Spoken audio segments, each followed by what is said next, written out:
మీ మోకాల నొప్పులకు ఎటువంటి సర్జరీ లేకుండా ఎపియాన్ పెయిన్ క్లినిక్ అందిస్తున్న అత్యాధునిక చికిత్స. ఇంకొక చాలా కీలకమైనది పరిసరాలు నిర్మలంగా బాగుండాలంటే ఇంట్లో నేను ఎప్పుడూ అగరబత్తి పెడతానండి. నాకు అది ఇంట్లో అగరబత్తి పెట్టకపోతే ఏదో ఇవాళ జరగలేదు రొటీన్ అన్న ఫీలింగ్ కలుగుతుంది. అలా అగరబత్తులు పెట్టుకోవడం వల్ల చాలా మందికి దగ్గు ఇలాంటి సిమ్టమ్స్ రావడం చూస్తూ ఉంటాం.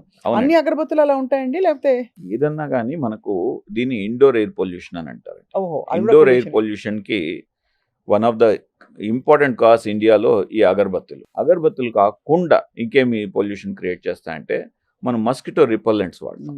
So whether in the form of mat కానీ లేకపోతే కాయిల్స్ కానీ వాట్ ఎవర్ ఇట్ ఈస్, ఆ మస్కిటో రిపల్లెంట్స్ ఒకటి. తర్వాత మన కార్పెట్స్లో ఉన్న ధూము, తర్వాత క్రాస్ వెంటిలేషన్ లేకుండా అన్ని కిటికీలు అన్నీ బంద్ చేసి పెట్టుకుంటారు ఈరోజు. అది పెద్ద ఫ్యాషన్ అనమాట. కంప్లీట్ సెంట్రలైజ్డ్ ఏసీ ఉండాలి ఇంట్లో కూడా, అది కూడా ఒక కారణం.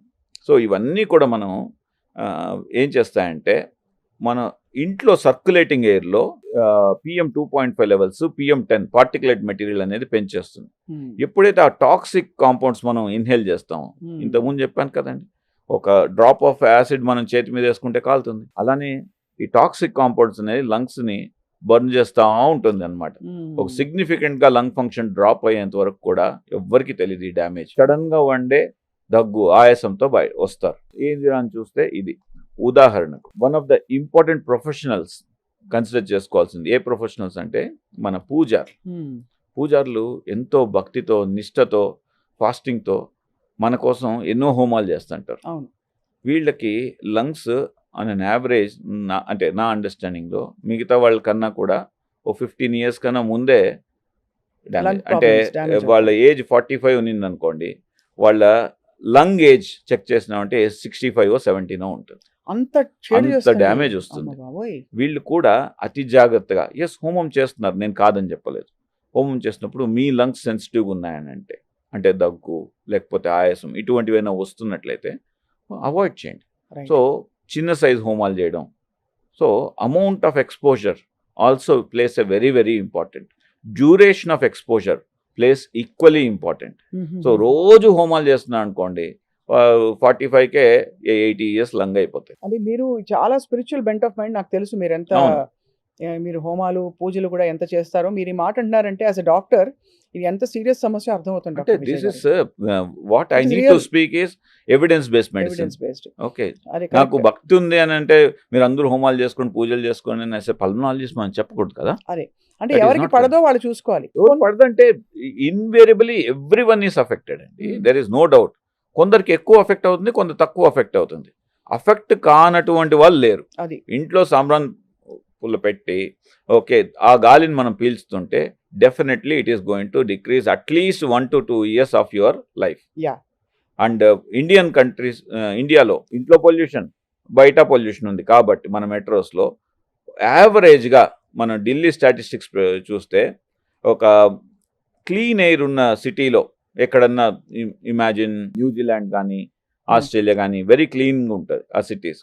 Are very cities like northern యూరోప్లో అంటే మన గోథెన్బర్గ్, స్వీడన్, ఈ నార్వే ఇటువంటి చోటకి ఇక్కడికి మనం కంపేర్ చేసుకుంటే అక్కడ 100 years బతికేవాళ్ళు ఇక్కడ 85కి వెళ్ళిపోతారు.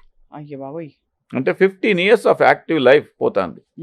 అండ్ అనదర్ ఇంపార్టెంట్ థింగ్ మనం గుర్తుపెట్టుకోవాల్సింది, మనకు మోస్ట్ ప్రొడక్టివ్ టైం ఎప్పుడు అంటారు మనిషి ఏజ్ లో ఎప్పుడు మాక్సిమం 25 to 45 అనుకోండి అని అనుకుంటారు కదా. కానీ what research says is the best time or most productive time is after 60. అవునా? 66th decade and 7th decade of lives are the most productive in any person. ఎందుకంటే ఆ టైంకి వచ్చే కొందికి మనం ఎంతో ఈ 50-55 years కష్టపడి ఒక ప్రొఫెషనో లేకపోతే ఒక ఎక్స్పర్ట్గా మారుంటాం. దాని యొక్క యాక్చువల్ బెనిఫిట్స్ అప్పుడే రైపోతుంటాయి. రిటైర్ అయి ఉంటారు కదా ఇంట్లో ఆ టైంలో. అది మన ఇండియన్ వాళ్ళు అనుకుంటారు, కానీ ఒక జీవిత సారం అంతా అప్పుడు అర్థం అవుతుంది అన్ని విధాల కదా. సో కాబట్టి అప్పుడు ప్రొడక్టివ్గా ఉంటారు. కాబట్టి ఇప్పుడంతా మనం హెల్త్ కాపాడుకుంటూ వచ్చినాం అంటే అప్పుడు మాక్సిమం ప్రొడక్టివిటీ మన నుండి వస్తుంది. That way agree sir. అంటే బేసికలీ మీరు అనేది అప్పుడు వచ్చే ఓల్డ్ ఏజ్తో హెల్త్ సమస్యలు వస్తాయనే కాన్సెప్ట్ తీసేసి అది మంచి టైం కాబట్టి దానికి ఇప్పటి నుంచి జాగ్రత్త పడదామని, అంతే కదా, జాగ్రత్త రావాలి. కానీ ఈ చిన్న చిన్న విషయాలు మీరు చెప్పారే అది మనం గ్రహించాం. ఏదో ఏముందిలే ఒకరోజు ఇది పెడితే ఒకరోజు నేను పీలిస్తే ఏమైపోతుంది ఆ మాత్రం. ఈ ఇమ్యూనిటీ లెవెల్స్ అన్నది ఈ రియాక్షన్ని డైరెక్ట్ చేస్తుందా? లేక అందరికీ అంత రియాక్షన్ అవుతుందా? Who are those people who are more prone to lung disease? For example IgE antibodies అవి ఇవి అంటారు రకరకాలు. ఆ మ్యూకస్ ప్రొడ్యూసింగ్ తత్వం అవును బాడీలో ఎక్కువ ఉండేవాళ్ళు కొంతమంది ఉంటారా సార్ దానిలో? తప్పకుండా ఇది చూసినట్లయితే మనకు మన genetics plays a very very important role అండి. అయితే గుర్తుపెట్టుకోండి, మీకు నాకు జెనెటిక్ ఎవాల్యుయేషన్ చూస్తే 99% జీన్స్ ఒకటే ఉంటాయి, ఆ 1% చేంజ్ చేసేది. రైట్. అయితే మనలో మీరు డిఫరెంట్ రియాక్ట్ అవుతారు, నేను డిఫరెంట్ రియాక్ట్ అవుతాను. Same allergen, same kind of పొల్యూషన్కి. ఎందుకు అనంటే మీరు అన్నట్టుగా ఈ ఐజీ, ఇది ఇమ్యూనోగ్లోబులిన్ ఈ అంటారు. అవును. అలానే అదర్ ఇమ్యూనోగ్లోబులిన్స్ కొన్ని ఉంటాయి.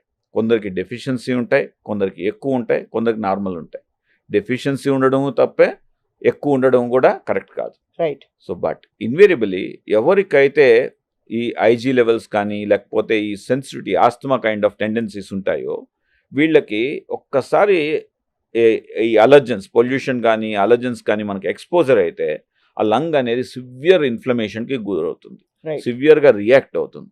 దాంతో వాళ్ళు ఆస్తమాటిక్స్గా ఉన్న వాళ్ళు కరెక్ట్ మందులు రెగ్యులర్గా వాడకపోతే అది క్రానిక్ పర్సిస్టెంట్ ఆస్తమాగా మారి, సో నవేడేస్ ఏమైపోతున్నది, ద కాస్ట్ ఆఫ్ కేర్ కూడా చాలా ఎక్కువ అవుతున్నది.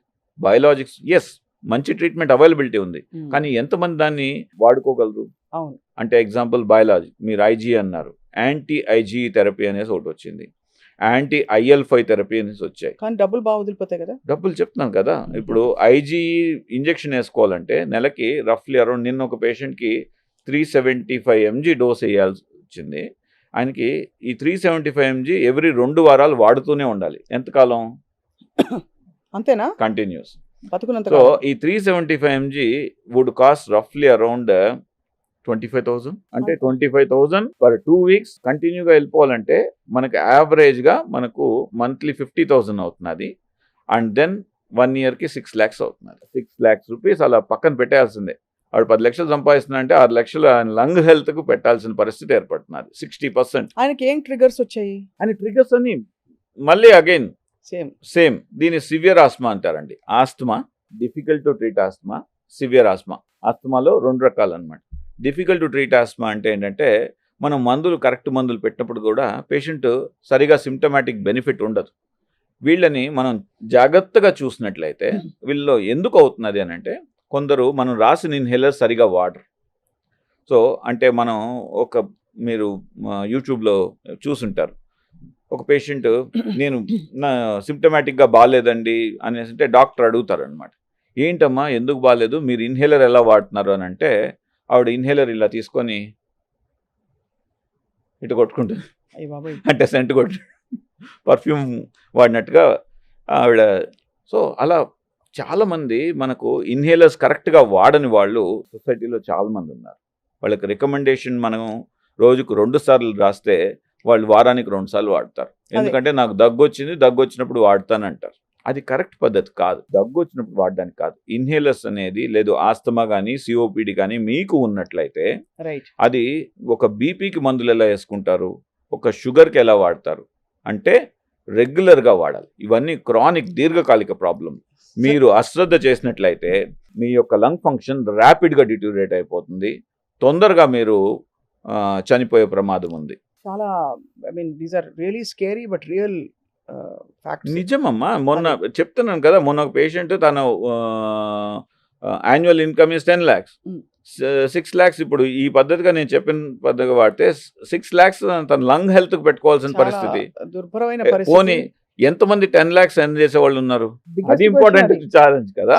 సో ఇప్పుడు అంటే ఇది బయోలాజిక్స్ లో 20 years బ్యాక్ రిలీజ్ అయిన బయోలాజిక్స్ కాస్ట్ చెప్పాను నేను. అంతే. ఇప్పుడు అవైలబిలిటీ ఉన్న బయోలాజిక్స్ ఏదైతే బెన్రాలిజుమాబ్ అంటారు అండ్ దెన్ మెపోలిజుమాబ్ అంటారు, ఈ 2 మనకు ఇండియాలో ఇప్పుడు అవైలబిలిటీ ఉన్నాయి. గత 3 yearsగా మేము వాడుతున్నాం. రఫ్లీ అరౌండ్ 50-60 పేషెంట్స్ యూస్ చేస్తున్నారు. Cost per injection just guess it, ₹1,00,000 ఉంటుందేమో. 2.5 lakhs. అమ్మో.